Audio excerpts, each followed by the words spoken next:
بسم اللہ الرحمن الرحیم۔ السلام علیکم۔ ابرار رشید آپ کی خدمت میں حاضر۔ امید ہے آپ جہاں بھی ہیں خیریت سے ہوں گے۔ اللہ آپ سب کو اپنی حفظ و امان میں رکھے۔ ایک شعر کا مصرع ہے، پورا شعر یاد نہیں آ رہا، کہ بدلتا ہے رنگ آسماں کیسے کیسے۔ تھم نیل پر آپ نے دیکھ لیا ہوگا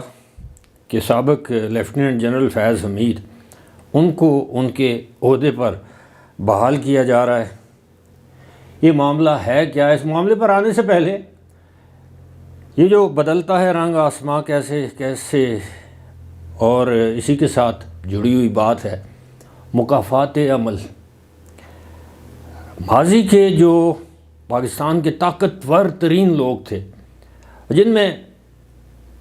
چیف جسٹس سابق ثاقب نثار عرف بابا رحمت، پتہ نہیں کیا کیا، بابا ڈیم پھول، اور جنرل قمر جاوید باجوہ، اس وقت کے جسٹس صاحبان، بعد میں کچھ چیف جسٹس بھی بنے، آصف سعید کھوسہ، جسٹس گلزار، عظمت سعید شیخ، جنرل قمر جاوید باجوہ کا میں نے جس طرح نام لیا ہے۔ اب آپ سب جانتے ہیں کہ ایک دور تھا کہ ان کا طوطی بولنا تو ایک معمولی سی بات ہے، یعنی یہ پاکستان میں سیاہ و سفید کے مالک تھے۔ لیکن آج دیکھیے کہ تاریخ، میں ہمیشہ، اگر آپ میری پرانی ویڈیوز نکال کر دیکھیے تو میں نے ہمیشہ یہ کہا ہے، یہ میرا ایمان ہے، میرے ایمان کا حصہ ہے کہ آپ آج جو کچھ کریں گے کل آپ کو بھگتنا پڑے گا۔ اور دوسری بات یہ ہے کہ آپ کو تاریخ کبھی معاف نہیں کرتی، مورخ آپ کو کبھی معاف نہیں کرتا۔ جب تاریخ لکھی جائے گی تو جو آپ کے سیاہ کارنامے ہیں ان کو مورخ سیاہ ہی لکھے گا۔ اور آج ہر ایک چیز سامنے آ رہی ہے۔ گزشتہ روز ہی وہ جو ٹاپ سٹی والا جو کیس ہے، اس میں جو فیصلہ ہے، جو حکم نامہ ہے، وہ جب اس کی تفصیلات سامنے آئیں تو اس میں واضح طور پر قاضی فائز عیسیٰ نے، چیف جسٹس قاضی فائز عیسیٰ نے ایک، اب اس میں آپ کو بتاؤں گا کہ ثاقب نثار کو کس طرح ملزم قرار دیا گیا ہے۔ انہوں نے کہا ہے کہ جناب وزارت دفاع سے کہیں کہ یہ بڑے سنگین معاملات ہیں، سنگین الزامات ہیں۔ وہ ٹاپ سٹی والے معاملے میں قبضہ کرنے کی کوشش کی تھی اور اس بندے کو اغوا کیا تھا جو ٹاپ سٹی کا جو مالک ہے، قمر معیز احمد خان۔ تو وزارت دفاع کو ایکشن لینے کا کہا گیا ہے، یقین دہانی کرائی گئی حکومت کی جانب سے کہ جناب فیض حمید کے خلاف تحقیقات ہوں گی، اور تحقیقات اگر آزادانہ ہوئی تو پھر کیا ہوگا۔ اب کچھ دوستوں کا یہ خیال ہے کہ جناب جنرل فیض حمید کے خلاف ویسے تو کوئی ایکشن نہیں لیا جا سکتا آرمی ایکٹ کے تحت یا ملٹری ایکٹ کے تحت، تو اس کا ایک ہی حل ہے۔ لیکن اس سے پہلے جنرل فیض حمید کے بارے میں جو میں بات کر رہا ہوں کہ وہ دوبارہ بحال ہو رہے ہیں، تو اس سے پہلے یہ ہے کہ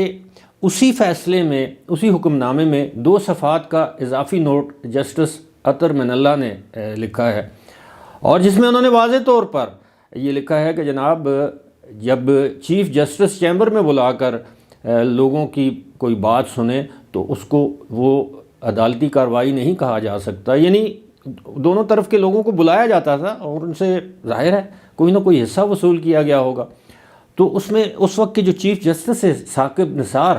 ان کو باقاعدہ ایک لحاظ سے ملزم قرار دیا گیا ہے کہ آپ نے جو کچھ کیا ہے وہ غیر قانونی کام کیے ہیں۔ آپ نے اپنے چیمبر میں آپ پارٹیوں کو بلاتے رہے ہیں، یہ ڈیولپرز کو اور یہ جو ریل اسٹیٹ کا کام کرنے والے لوگ ہیں، آپ کا کام یہ رہ گیا تھا کہ آپ اپنے چیمبر میں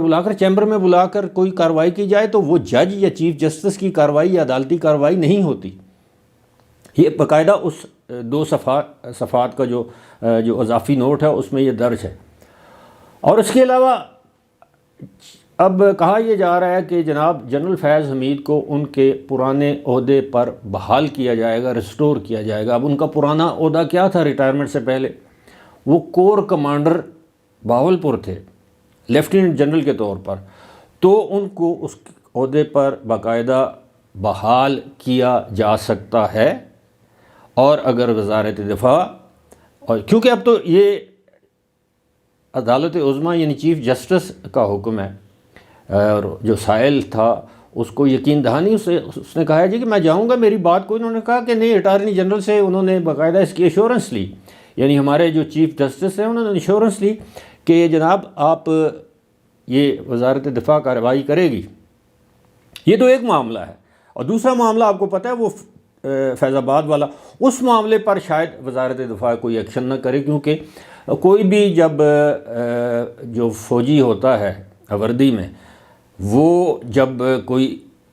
بطور فوجی کوئی خدمات سر انجام دیتا ہے، کوئی اسائنمنٹ کر رہا ہوتا ہے، تو وہ اپنی کمان کے کہنے پر کر رہا ہوتا ہے۔ یعنی اگر وہ میجر جنرل تھے اس وقت فیض حمید فیض آباد دھرنے کے دور میں، تو وہ یقیناً وہ ڈی جی آئی ایس آئی سے، اس وقت کے ڈی جی آئی ایس آئی سے ہدایات لے رہے ہوں گے،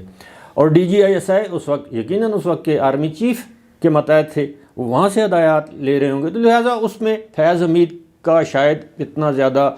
کچھ نہ بگڑ سکے۔ لیکن یہ چونکہ بطور لیفٹیننٹ جنرل، بطور D G I S I, انہوں نے ذاتی حیثیت میں انہوں نے ایک جگہ جا کر قبضہ کرنے کی کوشش کی اور اس کے مالک کو اغوا کیا، اس کے گھر سے دولت لوٹی، سونا لوٹا، بقول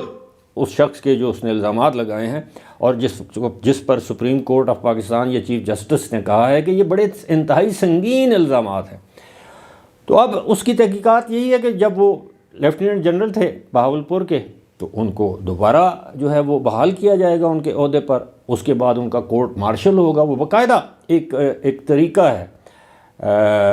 جیک برانچ ہے جو جج ایڈوکیٹ جنرل جسے کہتے ہیں، اس وہاں پہ اس کے بعد ایک میجر جنرل رینک کا بندہ جو ہے وہ اس کورٹ جو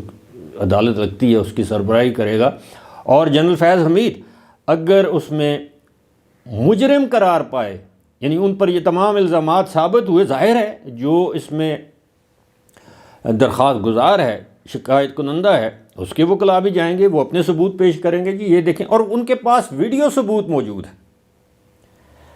یعنی سی سی ٹی وی فوٹیج ہے، اور دیگر معاملات بھی ہیں، کیونکہ جنرل فیض حمید اپنے بھائی نجف حمید جو کہ اس وقت پہلے پٹواری تھے، بعد میں نائب تحصیلدار ہو گئے، ان کی مدد سے یہ سب کچھ کیا گیا، اور کیا پتہ ہے کہ نجف حمید سے آلریڈی اسٹیٹمنٹ لے لی گئی ہو، کیونکہ ان کو بھی گرفتار کیا گیا تھا اگر آپ کو یاد ہو۔ تو اب صورتحال یہ ہے کہ یہ ایک ایسا معاملہ ہے، اس پر ان کا کورٹ مارشل کیا جا سکتا ہے، اور اگر وہ مجرم قرار پائے تو پھر آپ کو پتہ ہے ان کو سزا بھی ہو سکتی ہے، پھر سزا کے بعد اور کیا ہو سکتا ہے، وہ ان کے پاس جتنی بھی مراعات ہیں بطور لیفٹیننٹ جنرل وہ جو انجوائے کر رہے ہیں، اور پھر ان سے یہ بھی پوچھا جائے گا کہ جناب آپ نے یہ جو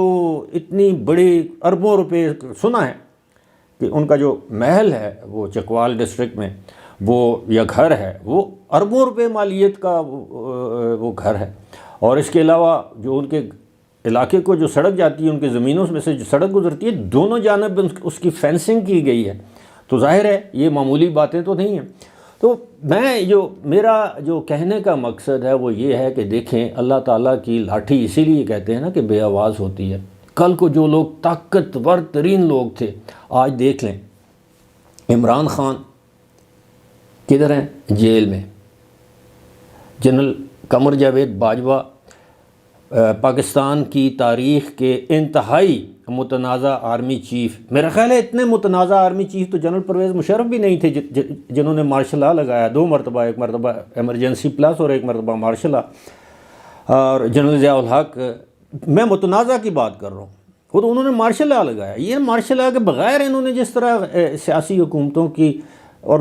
جو ظلم انہوں نے پاکستان کی اکانومی کے ساتھ کیا، اور پھر ثاقب نثار، یہ آصف سعید کھوسہ، یہ عظمت سعید شیخ، یہ ہمارے اعجاز افضل خان، اس طرح کے جو لوگ ہیں،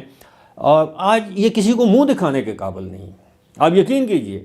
اور اب دیکھیے گا یہی جسٹس عمر عطا بندیال، یہ کسی پبلک گیدرنگ میں جانے کے قابل نہیں ہے۔ آج پوچھیں کسی سے ثاقب نثار کہاں ہیں، وہ پاکستان میں بھی نہیں۔ جنرل قمر جاوید باجوہ کتنی پبلک اپیرنس میں جاتے ہیں۔ تو یہ جو لوگ جو ماضی میں جن کا کردار اس طرح کا گھناؤنا ہوتا ہے، وہ مستقبل میں پھر ان کے لیے یہی ہوتی ہے، ان کی سیاہکاریاں ساری زندگی ان کے آڑے اور سامنے آتی رہتی ہیں، آڑے نہیں آتی رہتی، سامنے آتی رہتی ہیں۔ اور اب خبریں تو یہی ہیں، اب دیکھتے ہیں کہ آئندہ ہفتے 10 دن میں